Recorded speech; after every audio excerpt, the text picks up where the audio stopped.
할렐루야. 주님의 예배자로 나오신 해림의 모든 성도님들, 또 믿음의 각 가정들을 주님의 이름으로 환영하고 축복합니다.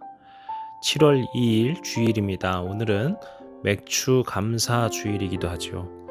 오늘 이 시간에도 우리가 7월 첫 주, 이 2023년도 후반기의 첫 주일을 함께 맞으면서 주님을 기쁜 마음과 감사하는 마음으로 예배하는 자리가 되기를 원합니다. 오늘 우리는 엄히 꾸짖으라 라는 제목으로 함께 말씀을 보고자 합니다. 오늘 말씀을 우리가 나누기 위해서는 어제 이야기를 먼저 좀 살펴봐야 할 텐데요. 어제 이야기는 우리가 디도서의 시작의 이야기를 보게 되었습니다. 사도 바울은 로마로 호송되고 가는 길에 그레데 섬, 그레데 지역을 경유하게 되죠. 그리고 그곳에 머물게 되면서 그곳에서 교회를 세우게 되고 그곳을 디도에게 맡깁니다.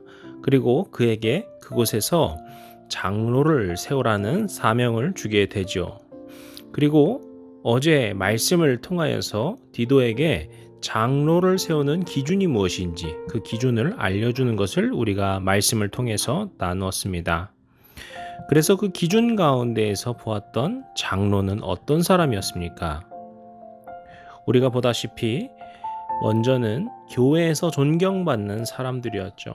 그래서 겉으로나 가정에서나 어디서 봐도 그는 존경받을 만한 사람이 장로인 것이고요. 또 하나는 교회를 섬기는 가운데 있어서 그 소명감을 가지고서 잘 해나갈 수 있는 그런 사람인, 교회를 잘 감독하고 치리할 수 있는 사람이 또 장로로서 합당한 자라고 이야기를 했습니다. 그래서 바로 이런 교회 안에 중요한 영적 지도자를 세우라고 하는 명령을, 그런 숙제를 바울이 디도에게 준 것이죠. 이것이 오늘 말씀에서 이어지게 되는 것인데요. 애초에 장로를 세워야 되는 이유가 무엇이었을까라고 하는 질문을 우리가 해보게 되는 것이고, 그에 대한 대답이 오늘 말씀이라고 볼 수 있겠습니다. 오늘 우리가 보았던 이 말씀의 제목은 굉장히 경고의 이야기라는 것을 알 수 있습니다. 엄히 꾸짖으라 라는 말이었죠. 우리는 이 지점에서 누구를 또는 무엇을 엄히 꾸짖으라는 것일까라는 질문을 해보게 됩니다. 그들은 누구였을까요?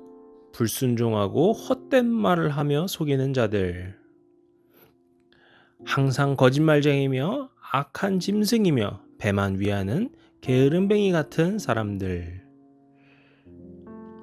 허탄한 이야기와 진리를 배반하는 사람들, 바로 이런 사람들이 엄히 꾸짖을 대상이다라는 것을 알 수 있습니다. 그리고 조금 더 정확하게 보게 되면은 오늘 말씀 첫 구절에서는 할례파라고 하는 사람들을 이야기합니다. 이 할례파라는 사람들은 누구일까요?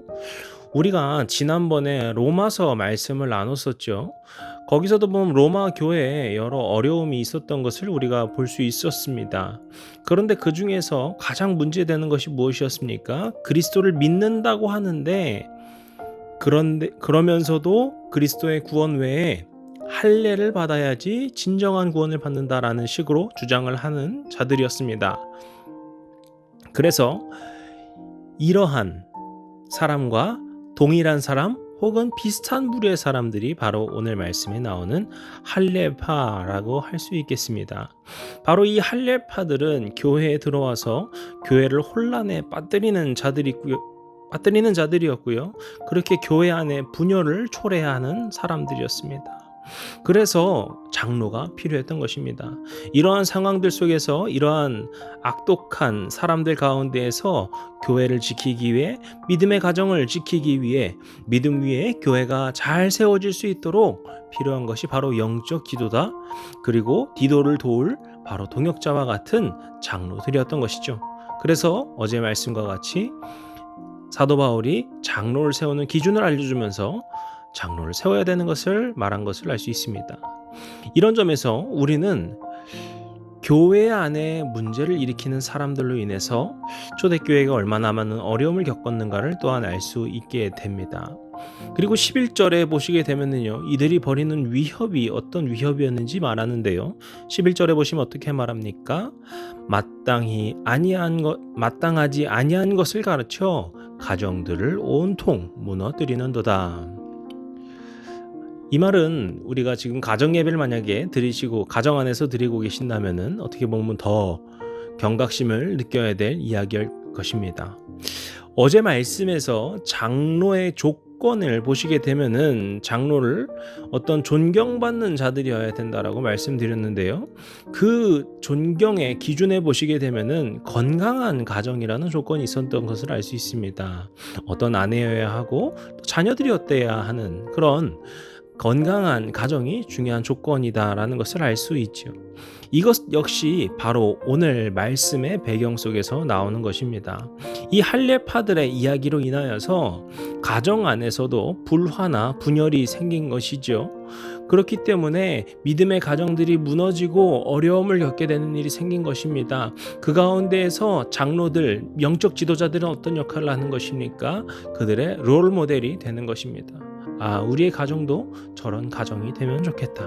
우리도 바로 저런 믿음의 모습을 가지면 좋겠다. 라고 하는 어떤 그림을 보여주는 것이죠.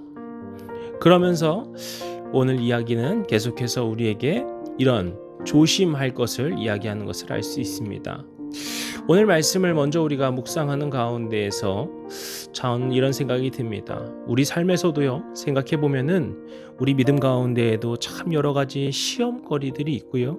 우리의 마음을 어렵게 하고 우리를 실족시키는 그런 영적인 위협들이 도사리고 있죠. 또 우리의 가정을 위협하는 많은 어려움도 우리 가운데 있기도 합니다.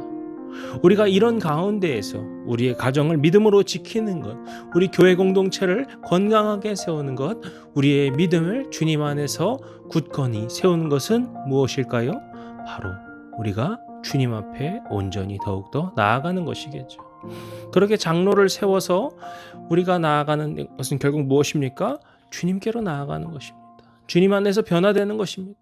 그럴 때 주님께 더 멀어지는 것이 아니라 우리가 죄된 모습일수록 더욱더 주님 앞에 가까이 나아가야 하는 것입니다.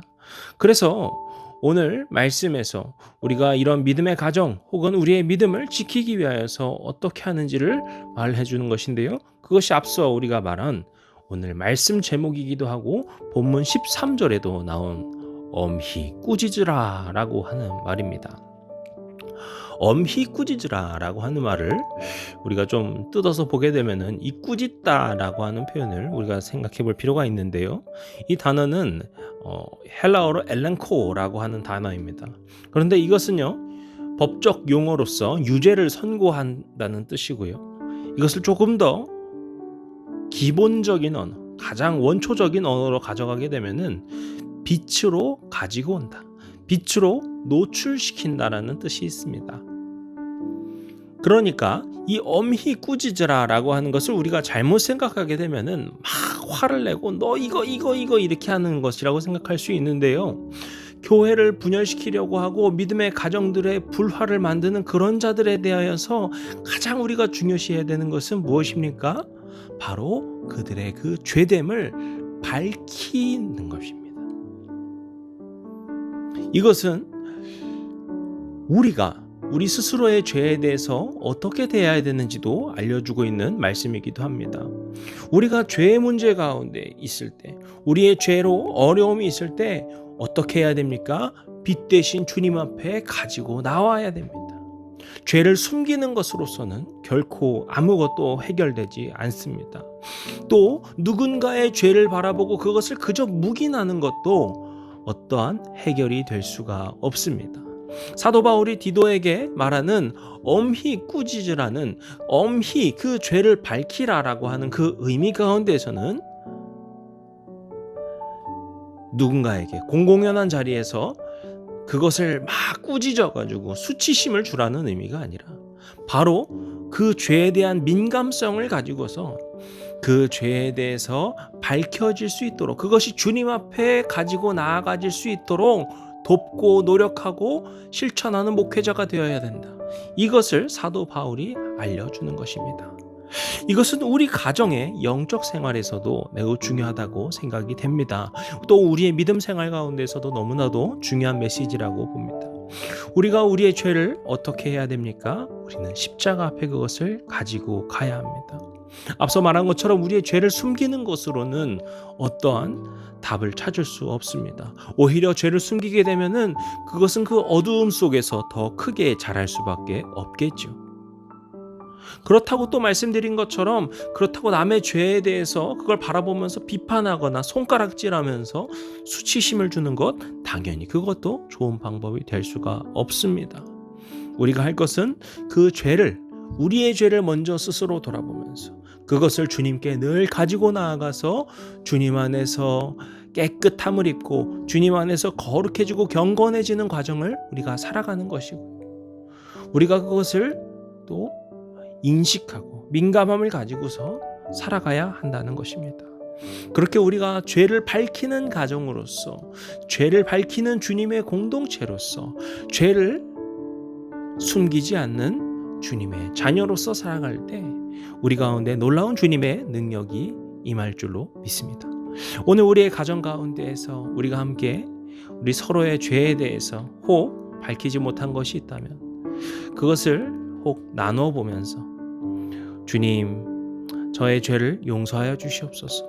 주님 앞에 용서를 구하고 그 죄를 주님 안에서 깨끗함 있고 이제 더 이상 그 죄 가운데 넘어지지 않는 거룩한 주님의 자녀들 되시기를, 주님의 그런 빛된 백성들 되시기를 주님의 이름으로 간절히 축복합니다.